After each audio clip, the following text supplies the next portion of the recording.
Los cerca de 3 años de adiestramiento y planificación no fueron en total actitud pasiva. Mientras tanto, a los realistas se los combatía con lo que se conoce como guerra de Zapa.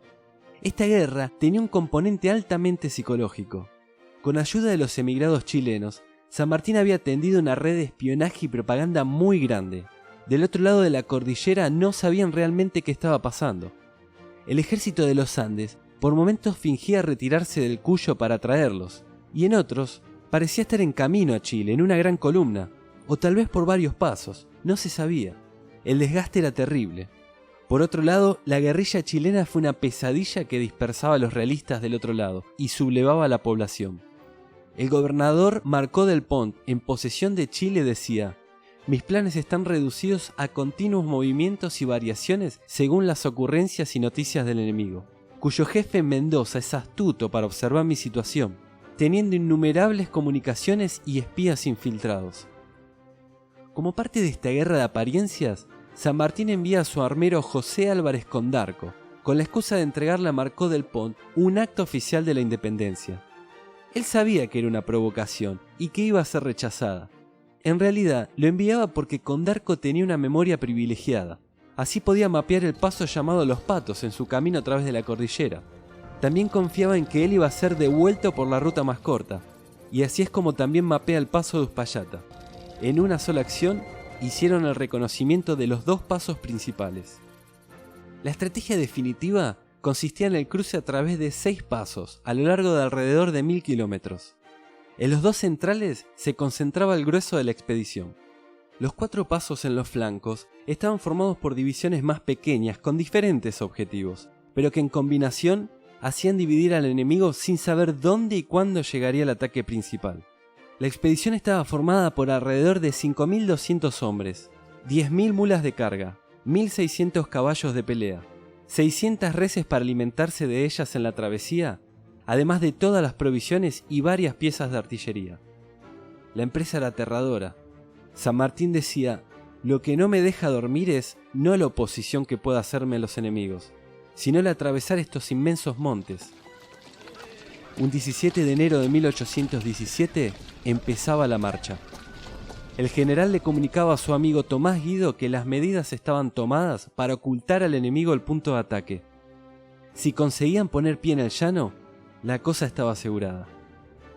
La columna más numerosa era la que cruzaba por Los Patos. Estaba liderada en 3 partes por Miguel Soler, Bernardo Higgins y José de San Martín. La que cruzaba por Uspallata estaba liderada por Las Heras. La marcha significaba superar 4 cordones montañosos, uno atrás del otro, con temperaturas que oscilaban entre los 30 grados durante el día y menos 10 grados durante la noche, teniendo que soportar los malestares que provocan las alturas, dolores de cabeza, náuseas, fatiga. Los vientos en esos valles no son poca cosa. El Aconcagua, con sus casi 7.000 metros de altura, no había visto nada igual. Alrededor de unos 300 soldados perdieron la vida en el cruce. Cerca de 5.000 mulas y más de 1.000 caballos murieron. El precio fue alto. Cruzar para combatir en Chile significó además sortear una serie de enfrentamientos en el camino. En uno de ellos, el sacerdote José Aldao, después de matar a 2 españoles y con su sable y manos llenos de sangre, es visto por Las Heras, que le dice: «Padre, ese no es su oficio, ese es el nuestro». Tiempo más tarde, el padre Aldao dejaría los hábitos para ser parte del regimiento de los granaderos a caballo. Para el 10 de febrero, con una sincronización perfecta, las columnas que cruzaron Los Patos y Uspallata estaban del lado chileno. Sin mucho descanso y para evitar una reorganización de los realistas, en la mañana del 12 de febrero se arrojaban sobre el enemigo en Chacabuco. El plan era dividir el ataque en 2 cuerpos. En uno, Soler y sus soldados tenían que atravesar un camino largo para alcanzar la retaguardia de los invasores. El otro, con O'Higgins a la cabeza, debía fijar al enemigo en posición conveniente atacando desde el frente. Un problema en la coordinación de los comandantes causó un ataque desordenado, de manera que O'Higgins se lanza al ataque mientras Soler todavía no estaba en posición. El fuego enemigo causó algunas bajas y obligó a un retroceso. San Martín, observando que la victoria peligraba, envió granaderos para atacar desde el frente, mientras él mismo, el general en jefe de la empresa, junto a otros granaderos, embistió el flanco derecho del enemigo. La victoria no se les escapó. España se despedía de su dominio en Chile. Aunque los realistas ya no gobernaban en esas tierras, sus tropas pudieron reorganizarse para dar un golpe en cancha rayada.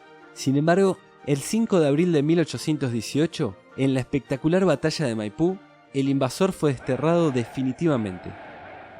Después de la batalla de Chacabuco, Chile volvía a pertenecerle a su pueblo. Se convocó un cabildo abierto que eligió a San Martín como su representante. Él rechaza el puesto, y en una nueva asamblea, el patriota O'Higgins es nombrado director supremo. Un chileno dirigía en su propio suelo. El general del ejército recibió un gran regalo económico de parte del cabildo chileno, dinero que él destina para la construcción de una biblioteca pública en Santiago. Entretanto, San Martín actúa más independiente del gobierno de Buenos Aires y entabla relaciones con Gran Bretaña, particularmente con Londres, al que tenía gran estima y confiaba en cierto nivel de neutralidad en tanto a la relación con los grandes imperios. El vínculo se relacionaba con proyecciones a los nuevos modos de gobierno de Chile y Perú.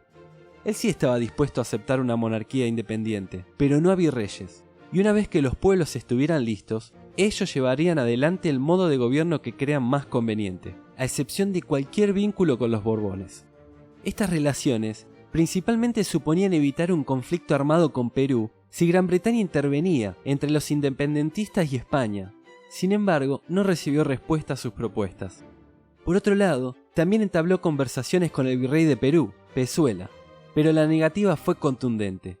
La lucha armada era el único camino. La salud del gran jefe tampoco le daba tregua.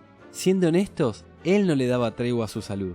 A propósito de ella, su doctor personal Zapata le escribió a su amigo Guido y le describía todos sus males: asma, reumatismo, vómitos de sangre.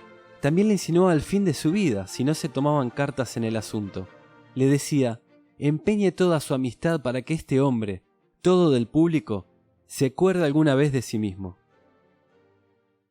El ataque a Perú era un ataque anfibio, por lo que las acciones en tierra tenían que articularse con una travesía por el mar para llegar. Chile tuvo que crear una escuadra naval prácticamente de la nada, comprando buques en Gran Bretaña y Estados Unidos.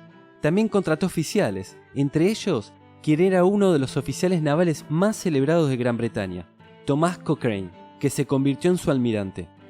De esta manera, se pretendía tomar el control del Pacífico, para también coordinar un transporte seguro de las tropas. El almirante Cochrane tenía mucha experiencia, sabía lo que hacía, aunque por otra parte, tenía una personalidad conflictiva. En una ocasión, hasta le reclamó a O'Higgins ser el comandante de la expedición a Perú. Sin embargo, un mes antes de que ésta partiera, O'Higgins le entrega a San Martín instrucciones reservadas sobre el procedimiento que debía seguir si Cochrane no obedecía sus órdenes. Estaba autorizado a destituirlo y reemplazarlo por el segundo al mando. Cochrane acaso olvidaba quién había liberado a la nación que lo había contratado. Aún así, este almirante dejaba claro que era una pieza fundamental de la campaña. Él dominaba las aguas que navegaba. En febrero de 1819, Chile y las Provincias Unidas del Río de la Plata firman finalmente una alianza en contra de un enemigo común, España. Cada uno se comprometió a aportar la mitad de las fuerzas y de los fondos. No hace falta aclarar que no fue así de fácil. De esta manera, el 6 de mayo de 1820, San Martín se convertía en el general en jefe del Ejército Unido de Argentinos y Chilenos, el general en jefe de la Expedición Libertadora al Perú. Perú era el corazón del reino Sudamérica, y a diferencia de los patriotas, que habían dejado muchos de sus mejores hombres protegiendo Chile, poseía tropas con más tiempo de preparación y además superaban altamente en número a la Expedición Libertadora. Su capital, Lima, tenía un puerto en extremo fortificado, el imponente Callao. Sin embargo, el desafío era mucho más que militar. Perú estaba formada por la sociedad más colonial de todas. Esta sociedad seguía altamente vinculada con los intereses de España y por lo tanto muy condicionada. La sociedad peruana estaba perfectamente gobernada bajo el principio de divide y reinarás. La mentalidad criolla tenía ideas liberales, pero no quería darle mucha voz a otras castas. Todavía estaba muy presente la rebelión de Tupac Amaru en 1780. En Perú, los criollos con privilegios pagaban el precio del yugo de la corona española a cambio de protección ante una rebelión sangrienta de indios y mestizos que eran mayoría. Para ellos, España era el mal menor. En cambio, en Buenos Aires el proceso había sido distinto.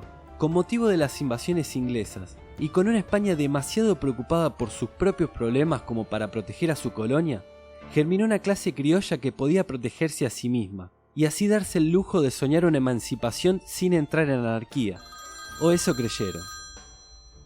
Perú estaba prisionera de su modelo de sociedad. A esto se enfrentaban los patriotas.